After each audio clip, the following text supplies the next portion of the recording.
मेरो बुढीले यति मात्र बोल बनाइछ त भाषामा काम गर्ने मान्छे मेरो कला अथवा मेरो शैली गाली होइन आपसी टकरावको कुराहरू समाज र समाज बीच एउटै समाजमा पनि नदेखिने अब कसरी हेर्नुहुन्छ कुन विषयलाई देख्नुहुन्छ कुन थाहै हुँदैन क्या उहाँहरूलाई चाहिँ कुन कुरा चाहिँ ठुलो लाग्छ अथवा कुन कुरा चाहिँ खराब लाग्छ भन्ने थाहै हुँदैन मृग नैनी आँखा पिपल काटे ओठा नागबेली प्रशंसा गर्न एकदमै माहिर छु भनेर भन्नुभयो इन्डिभिजुअली होला तर एज अ सर्जक as a writer I think उहाँले एकदमै धेरै क्वेसन गर्नुभएको छ राम्रोलाई राम्रो मात्रै भनिदिए पुग्छ जस्तो लाग्छ एउटा टिमवर्कमा काम गरेको चलचित्र बसन्त आउने भइसक्यो हामीलाई एकदमै डर पनि छ कतिको माया दिनुहुन्छ कसरी हेरिदिनुहुन्छ कसरी बुझिदिनुहुन्छ भन्ने कुरामा तर आशा छ यहाँहरूले अहिलेसम्म जसरी हामीलाई अनि नेपाली कथानक चलचित्रहरूलाई माया गरिराख्नु भएको छ गरिदिनु भएको छ अझै पनि गरिराख्नु हुनेछ र बसन्त चलचित्रलाई अझ धेरै माया गर्नुहुनेछ धेरै ताली बजाइदिउँ उहाँको सफलताका लागि अब प्रभात पाल थुप्रै यहाँ उपस्थित सम्पूर्णलाई मेरो हृदयदेखि नै धन्यवाद म जानकी पुत्र प्रभात पाल बसन्त रिलिज हुँदैछ 22 गते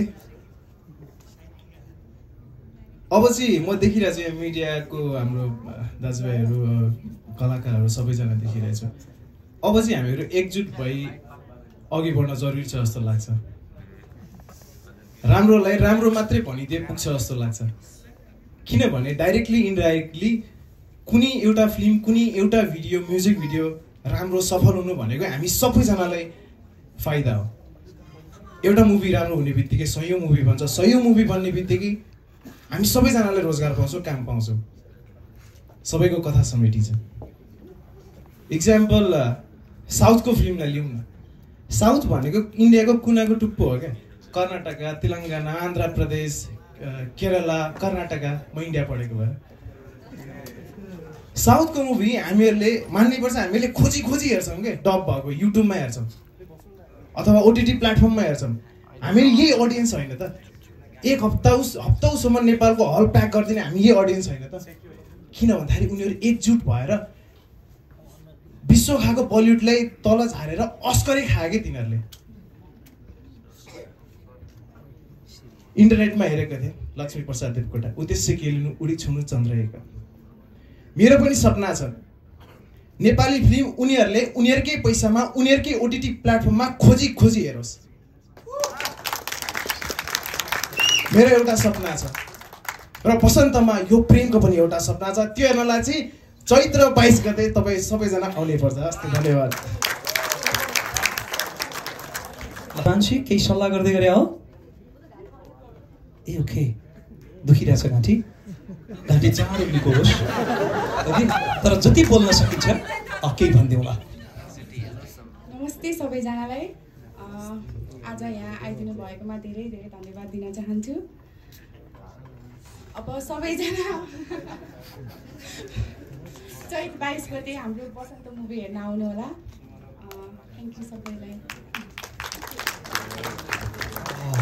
यति त खोजी आउने शिवांशीको घाँटी ठिक भयो है अब म यता आएँ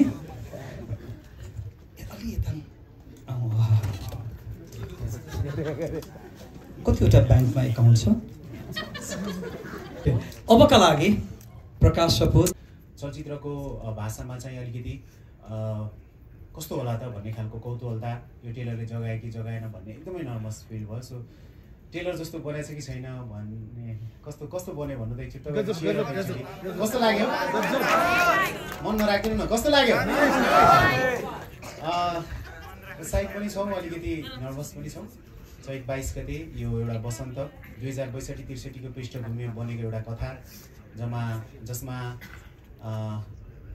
बसन्तको माध्यमबाट हामीले शान्ति खोज्ने प्रयास गरेका छौँ हामीले हाम्रो सपना खोज्ने प्रयास गरेका छौँ हामीले हाम्रो प्रेम खोज्ने प्रयास गरेका छौँ र हामीले हाम्रो सत्य खोज्ने प्रयास गरेका छौँ सो तपाईहरुले पात्रको नामहरू हेर्नुभयो भने पनि शान्ति, सपना, प्रेम र सत्य। मलाई लाग्छ हाम्रो जिन्दगी, हाम्रो समाज, हाम्रो देश, हाम्रो भूगोल, हाम्रो विश्व यही वरिपरि नै घुम्छ जस्तो लाग्छ मलाई, र त्यही वरिपरि त्यही फेरिफेरिमै रहेर यसलाई चित्रण गरिएको छ। ट्रेलर हेर्दा अथवा हाम्रो अनाउन्समेन्ट भिडियोहरू हेर्दा अथवा पर्सनली मैले काम गराएँ स्टाइल हेर्दाखेरि यो एउटा पर्टिकुलरली एउटा मात्रै विषय हो कि, यो जातको मात्रै विषय हो कि, अथवा यो मात्रै विषय हो कि भने जस्तो तपाईँलाई लाग्न सक्छ। तर यही माध्यमबाट हामी यही 4 वा 5 वटा पात्रहरूको माध्यमबाट हामीले समाजका विभिन्न लैङ्गिक विभेदका कुराहरू, वर्गीय गरिबीका कुराहरू, भूगोलले विकटताले हाम्रो जीवनमा पार्ने असरहरू, वैदेशिक रोजगारका कुराहरू, माया प्रेमका कुराहरू, आपसी टकरावका कुराहरू, समाज र समाजबीच एउटै समाजमा पनि नदेखिने गरी हुने विभिन्न खालका ग्यापहरूलाई हामीले वसन्तमा देखाउने कोसिस गरेका छौँ। आशा छ तपाईँलाई मन पर्नेछ। Thank you.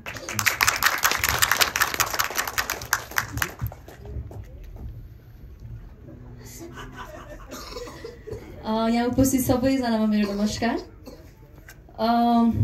जति जति रिलिज आयो त्यति अलिक कम बोलौँ जस्तो लाग्छ, किनकि फिल्मले बोल्दै जानुपर्ने हो। तर जति रिलिज अगाडि आयो त्यति नै धेरै बोल्नुपर्ने हुन्छ, त्यति नै प्रमोसनको दौरानमा चाहिँ फिल्मको बारेमा धेरैभन्दा धेरै बोल्नुपर्ने हुन्छ। तर आज चाहिँ अब हामीले अनाउन्समेन्टदेखि नै एक लेभलको भनौँ न सिनेमा यस्तो खालको हो, यो विषयमा बनिरहेको छ भनेर यहाँहरूले थाहा पाइसक्नु भएको छ। अझै पनि ट्रेलरमा या अझ भनौँ हामी तपाईँहरूसँग कुराकानी गर्दाखेरि अझ धेरै कुराहरू सायद मुभीको बारेमा भन्छ होला। अघि प्रकाशजीले म के भन्नुभयो यहाँले प्रशंसा गर्न एकदमै माहिर छु भनेर भन्नुभयो, इन्डिभिजुअली होला। तर एज अ सर्जक, as a writer I think उहाँले एकदमै धेरै क्वेसन गर्नुभएको छ सिनेमामा चाहिँ।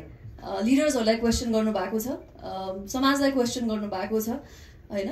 सो त्यो कुरा चाहिँ सिनेमामा छ। र मेरो लागि चाहिँ यो सिनेमा किन पनि स्पेसल छ भन्दाखेरि अरू फिल्महरू गर्दाखेरि चाहिँ युजली के हुन्छ, एक लेभलको आफूलाई अडियन्सहरूले कसरी पर्सिभ गर्छ होला भन्ने हुन्छ। यो सिनेमा चाहिँ मेरो लागि उहाँले जसरी लेख्नु भएको छ, उहाँले जसरी एक्जिक्युट गर्नु भएको छ सिनेमा, किनकि उहाँको पनि as a creator first cinema हो। सो मेरो लागि चाहिँ एकदमै अलिकति मैले गरिरहेको सिनेमा भन्दा फरक सिनेमा भएको हिसाबले चाहिँ फरक कुन सेन्समा भन्दाखेरि उहाँले जसरी एक्जिक्युट गर्नुभएको छ भनौँ न, त्यो हिसाबले चाहिँ मेरो लागि पनि एज एन आर्टिस्ट चाहिँ एकदमै ल कसरी अडियन्सहरूले कसरी लिनुहुन्छ होला यसलाई भन्ने कुरामा चाहिँ म आफै पनि एकदमै भनौँ न उत्साहित छु। र त्यही नै हो, चैत 22 गते अप्रिल 4मा हाम्रो सिनेमा रिलिज हुँदैछ। अब दिनदिनै जस्तो यहाँहरूसँग भेट्ने भइ नै हाल्छ, फेरि पनि कुरा गरौँला सिनेमाको बारेमा। Thank you so much for coming.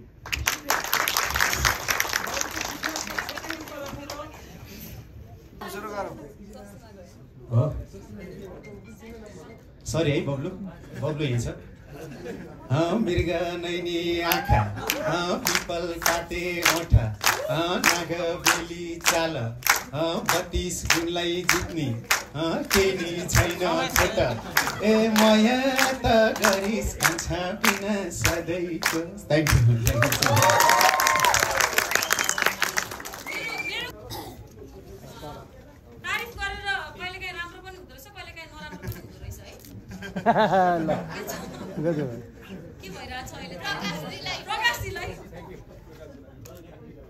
सुन्नु भएन। Thank you. कलाकार भइसके पछाडि एक हिसाबले कसैको तारिफ गर्दाखेरि कसैको कुरा गर्दाखेरि अलिकति हेका राख्नुपर्छ भन्ने सोच आउँछ कि आउँदैन रहेछ, त्यो चाहिँ बुझ्न मन लाग्यो।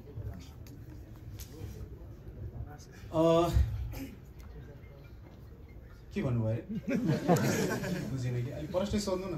त्यही त कलाकार भइसके पछाडि चाहिँ अब तपाईँ एउटा पब्लिक फिगर होइन, पब्लिकले तपाईँको कुरा कसरी लिन्छ, तपाईँ त पब्लिकको लागि हुनुहुन्छ नि त। र पब्लिकलाई के मनपर्छ के मन पर्दैन आफ्नो एउटा पर्सनल पोइन्ट अफ भ्यू राख्नुभन्दा पनि पब्लिकको हिसाबले बोल्नुपर्छ भन्ने चाहिँ हेक्का आउँछ कि आउँदैन भनेर सोधेको। अब लाइफलाई त्यस्तो धेरै कम्प्लिकेटेड बनाउन त हुँदैन जस्तो लाग्छ मलाई। जस्तो तपाईँले भने जस्तो अब भोलि पब्लिकले चाहिँ कहिले कहाँ भात खाएको भन्ला होइन, भातै नखाने भन्ने कुरा हुँदैन, त्यति साह्रै चाहिँ डिटेलमा चाहिँ हुँदैन। तर तपाईँले भने जस्तै हामीलाई हाम्रो समाजलाई के कुरा जरुरी छ अथवा अहिले समाजको आवश्यकता के हो, समाज कसरी अगाडि बढ्नुपर्छ, समाजको समस्याहरू के हो भन्ने कुराहरूको चाहिँ हेक्का राख्नुपर्छ जस्तो लाग्छ। विचारहरू राख्दाखेरि, आफ्ना कुराहरू राख्दाखेरि, पब्लिकली राख्दाखेरि कहिलेकाहीँ हामी के हुन्छ भने जस्तो यहीँनिर पनि व्यक्तिगत रूपमा अथवा एउटा माहौलमा एक खालको विचार व्यक्त गरिन्छ। अहिले कस्तो छ भने चाहिँ कुराहरूलाई एकदमै डिटेलमा सुन्ने अथवा डिटेलमा बुझ्ने विचारहरूको एउटा सौन्दर्य हुन्छ कि कुनै पनि कुराको कुनै पनि विचारको एउटा डेप्थ हुन्छ।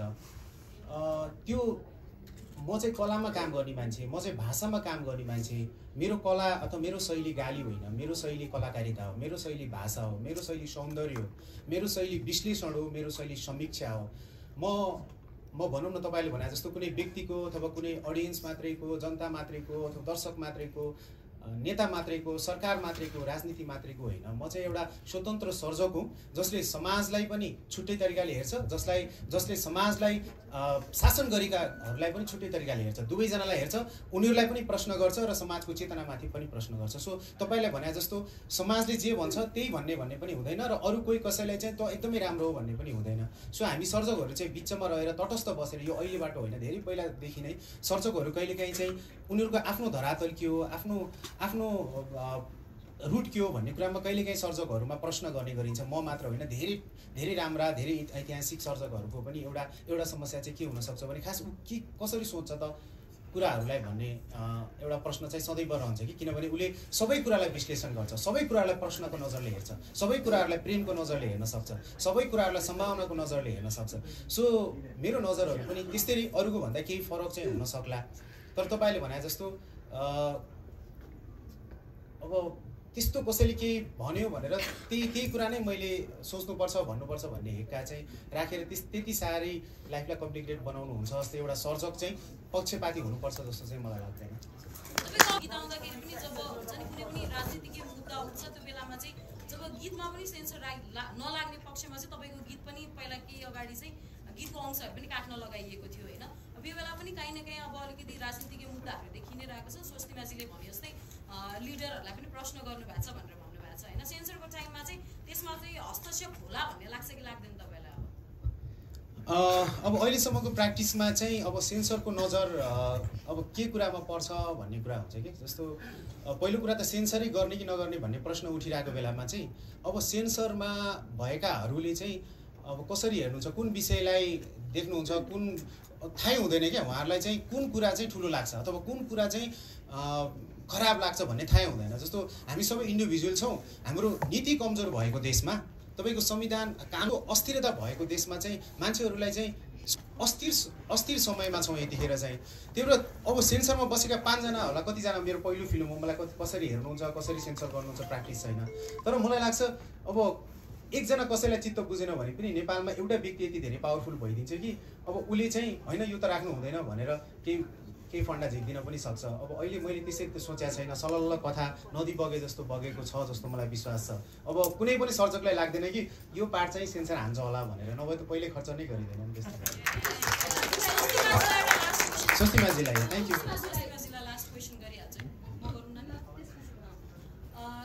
जसरी अब उहाँले अब ट्रेलरमा पनि देखेको छ समाज भर्सेस समाज भनेर भन्नुभएको छ होइन। अब तपाईँले अब वसन्तमा काम गरिसके पछाडि चाहिँ उहाँले कस्तो समाजसँग कस्तो समाजलाई जुदाउँदै हुनुहुन्छ, कस्तो समाज चाहनुहुन्छ त्यो चाहिँ सुनौँ न। आई थिङ्क त्यो क्वेसन चाहिँ मोरवालै हुनुपर्ने होला। तर मैले जति उहाँसँग काम गरेँ, जति मैले बुझेँ, यही समाजको मान्छेलाई नै क्वेसन गर्नुभएको छ। समाज भनेको समाज भर्सेस समाज भनेको तपाईँले थाहा पाउनुभयो, हाम्रो दुईवटा समाज त छैन, एउटै समाज हो। त्यही समाजभित्रकै मान्छेहरू बिचकै कुराहरू हो। त्यसपछि तपाईँको पनि एन्सर सुनिहालौँ न त, प्रकाशजीको पनि के थियो? समाज भर्सेस समाज, कस्तो खालको समाजसँग कस्तो खालको समाजको लडाइँ हुन्छ? समाज फिल्म हेरौँ न। 22 गते यहाँहरू नजिकैको चलचित्र हलमा पुगिदिनु हुनको लागि पनि म हार्दिक अनुरोध गर्दछु। धन्यवाद। बाँकी अरू हामी बोल्दै गर्नेछौँ होइन ल, धन्यवाद। अर्को हाम्रो कलाकार हुनुहुन्छ शिवांशी श्री उदयमान, चलचित्र बसन्त गर्ने भएकी नायिका हुनुहुन्छ शिवांशी श्री। परिवारहरूले गरेका छौँ है। Thank you so much guys. We really love you all. Thank you अनुरोध सर। अब म निर्माता बिन्दु बोरालाई छोटोमा हाम्रो चिन्नुभयो 22 गते हाम्रो चलचित्र आउँदैछ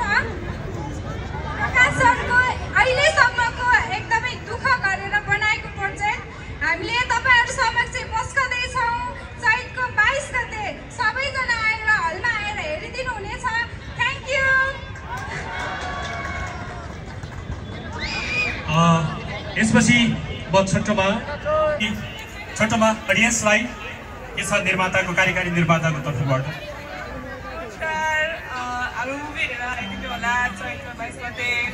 धन्यवाद। यसै गरी अर्का कार्यकारी निर्माता हुनुहुन्छ अनुरोध भट्टराई, जो अस्ट्रेलियामा व्यवसाय गरेर बस्नुभएको छ। नेपाली कला नेपाली चलचित्रलाई माया गरेर वसन्तसँग जोडिनु भएको छ। म अनुरोध भट्टराईज्यूलाई छोटो